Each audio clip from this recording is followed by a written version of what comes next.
चतुर्भुज दास जी एक बहुत बड़े महापुरुष हुए, उन भक्त माल में चरित्र है उनका।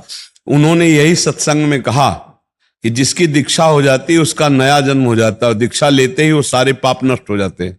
तो एक चोर ने ये बात सुनी, बहुत चोरी किए था, हिंसा किए था।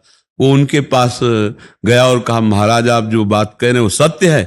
बोले हाँ परम सत्य है। तो बोले मैं चोर हूं, बहुत सी चोरी की, कत्ल किया, हिंसा किया है, मैं दीक्षा ले लूंगा तो मेरा नया जन्म हो जाएगा और पूर्व सब पाप नष्ट हो जाएंगे। बोले पक्का? तो बोले मुझे दे दो।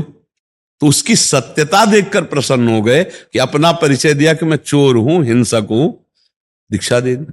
अब एक दिन वो जो चोरी करके भागा था वहां सत्संग में आके बैठा था ना, उसने, सेठ ने देखा कि मुड़ मुड़ाए, तिलक लगा, ये तो चोर है।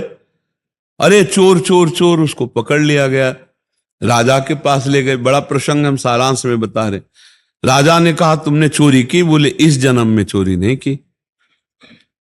सेठ ने कहा इसी ने चोरी की है, ये कह झूठ बोल रहा है कि इस जन्म में चोरी नहीं की। तो वहां एक वो दिखाया जाता था सत्य को प्रमाणित करने के लिए, तो एक जलता हुआ लोहे का फार उसके हाथ में से रखा है और 7 कदम चल दे, अगर जलेगा नहीं तो सत्य बोल रहा है। तो उसने कहा गुरुदेव ने कहा था कि दीक्षा लेने के बाद नया जन्म हो जाता है, इस जन्म में मैंने चोरी नहीं की। ये जोर से बोला और अंदर से कि गुरुदेव ने कहा था कि दीक्षा लेने पर नया जन्म होता है। और 7 कदम चला, बोला और चलें? बोले नहीं अब फेंक दो। फेंक दिया।